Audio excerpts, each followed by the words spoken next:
seems that's working. Yep, let me just get out my presentation now.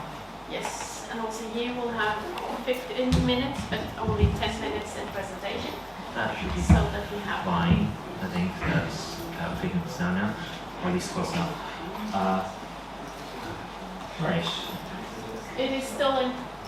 Yeah, just start from here. There we go. Thank you. Alright, so my name is Gabriel-Miro and I'm going to be showing my presentation on the very long title that was mentioned earlier. I think I'd be taking 2 minutes to mention it again. So, of course, what is dementia? It's a neurodegenerative condition which causes a gradual decline of cognitive functioning over time. The image you see there just showing that it's an umbrella term and covers few conditions, not just like dementia. It covers like Alzheimer's, Lewy body, vascular. Currently, there is no cure. I think I've seen an article recently though that people are very much putting a lot of money to hopefully address that soon.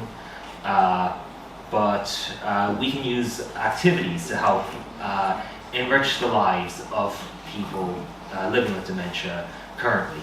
Social activities are a great example of that. It helps improve cognitive functioning and improving social participation.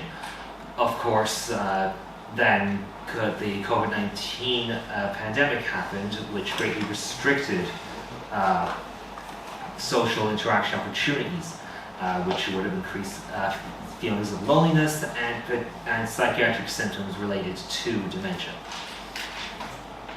So, covering the other part of the introductory terms, virtual reality uses a mixture of audio, visual, and in some cases haptic feedback to provide an immersive experience to users. An example of such is using an Oculus headset. They've become a method of socialization using certain applications on these headsets, such as VR chat and Rec Room. So you can use avatars in these spaces to interact with each other. And using a shared environment has been used to promote reminiscence in older adults. But how is virtual reality been used with people living with dementia? It can be used to provide entertainment and care to people living with dementia. And a big part of what has been done with VR is kind of recreating non-pharmacological activities, such as virtual bowling to improve motor tasks, physical exercise, and music therapy to improve memory performance. Of course, there is very little research done so far in using a multi-user environment with people living with dementia. So that's where my research comes in. We'll be addressing that policy by developing this social VR space for people living with dementia. So the study phases. First, there was the design and development of the VR Pro, kind of help familiarize them with VR in a single user application before dropping to the deep end, that is multi-user. The design and development of the activity space, which is what I'll be talking about in this presentation, and then later stages will involve actually evaluating this social space. So first of all, taking the VR Pro into account, this was to identify any single-user concerns, because if these issues are going to be found in single-user VR, they're going to show up in multi-user VR. This was in collaboration with a research student, and the table there shows the general categories of feedback provided. Interestingly enough, the verbal instructions were considered more effective than like any visual presented instructions. So, as part of the space, the participants will be given an opportunity to like enter a username and select from a range of avatars. to represent themselves within the environment. They'll then enter a room with some tasks to help immerse themselves and familiarize themselves with navigating a VR environment. We have 3 examples there with viewing your avatar to see how you appear in the environment and how your movements affect how the avatar will move, and 2 activities to kind of give you an idea of how object interaction works within VR. And also by being able to move around, you'll kind of familiarize yourself with how you will be able to navigate the virtual environment. So then there is the actual social activity space. This is where the participants will actually see each other in the environment, and they will be able to interact with each other in 3 different activities covering different needs, physical, cognitive, and creative needs.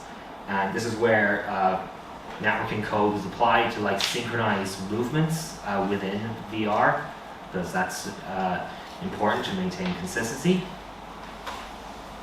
So some proposed experiments from this space would include, does VR interacting with VR avatars facilitate social interaction? There is a designed system that just uses like one button for interacting with most objects. Will that be easier to memorize and use for people living with dementia? Would they go for more age-appropriate avatars, and could that lead to greater social interaction? And well, does this space actually promote social interaction? So here are some of the measurements that we'd be gathering, which would include audio and video recording, such as the comments and conversations, gameplay data, which would be like the positions of the head, the hands as they move, also when they interact with objects and when they push buttons, the avatar that they selected, along with asking a questionnaire regarding social connectedness and social interaction questions, which would be asked before and after the VR experience to kind of identify potential changes or differences in how they interact in the real world versus the virtual world. How these measurements can be tied back, we can use the audio recordings to identify conversations held between participants, and also indicate like any exclamations of like excitement if they express those verbally. Gameplay data can be used to identify if the one-button system will be easier to use. The avatar choice would compare the selected avatar to like the age and gender of the participant to identify avatar preferences, and then using the comparing the questions, we can identify if the actually get an improvement with social interaction. So future work will involve making some refinements. I recently demoed this to my supervisors, and they have provided feedback. Also working on gaining ethical approval, because since I'll be interacting with people with dementia, ethical approval will be required. And also I'll be doing some pre-testing just to kind of help finalize some analysis strategies. And those are just my references. Other than that, thank you for listening.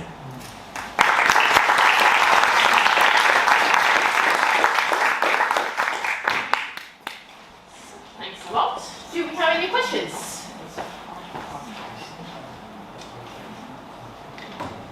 No? Well, you have one. Have any bodies that represents dementia, people with dementia now shown interest in this? Have you engaged with those, or is that something that's going to happen later on? I still have to establish that channel myself, but I have been in collaboration before with someone who would have interacted with people with dementia, so it's probably just a quick get back in contact with her, and we can probably bridge that gap soon enough. I have a question because I didn't really understand. Dementia is a very big group. Yes. So when can they still profit from your game? Right now, we reckon that we're talking, I'd say, it would be like mild to moderate levels of dementia. Of course, it can still vary depending on the individual themselves. So as part of the recruitment process, we might have a quick VR experience with each participant just to see how they feel like using VR, because if they're going to feel like overwhelmed or like too anxious while using VR in general, then it would really be suitable for the experiments themselves. Yeah, at least for the current dementia group, they might not really have much experience with Yes, VR. there would be that. That's a lot of the dementia, the people with dementia right now would be considered older adults, so the odds of them having much experience with VR in general is low. But yeah, that will also be considered with like regarding demographics, like do they have previous experience using VR? Thank you. Yes. Yeah, I do have a question because you mentioned that you'll be transcribing the audio and things like that to know that whether maybe they are having some kind of emotions during the process. I was just wondering, like, how are you going to utilize this transcription, like, to help the people with dementia? Because I can't really imagine, like, how are you going to use this data? I would more so be using the recordings as kind of like immediate, like responses, like how they kind of immediately are responding within the virtual environment, as well as that we can identify like conversations through like recorded timestamps. Like if they're having a conversation throughout, like could they be having conversations more frequently at certain activities, or maybe throughout later sessions, would they be more willing to speak to others? At least that's how we're approaching it right now. You mentioned that the VR gear might cause anxious to certain type of patients. Have you considered removing that and do some sort of non-immersive, like a cinema 3D? With I feel like for this experiment, it's kind of like, I think it kind of needs to be using the immersive virtual reality experience. Like, I feel it's kind of important for like measuring this whole experience. But like, while yes, there are cases where there have been anxiety with using there have been a lot of cases as well where they've accepted the use of the technology. So, but of course, this isn't a one-size-fits-all solution. So, have to kind of assess each individual to see would they be comfortable using a VR headset.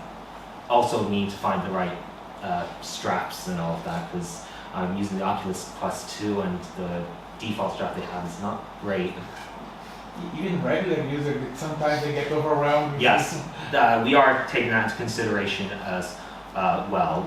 Experiment sessions would be at most like 20 minutes. Which I find quite much. Yeah. It can be quite tiring Yeah, actually kind of. if you don't really understand what's happening. Okay, thanks a lot.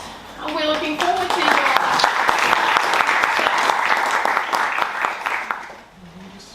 Then we will welcome Paul Gallon.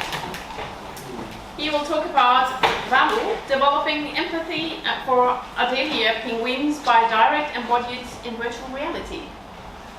If he'll manage to get there. Perfect, Jim.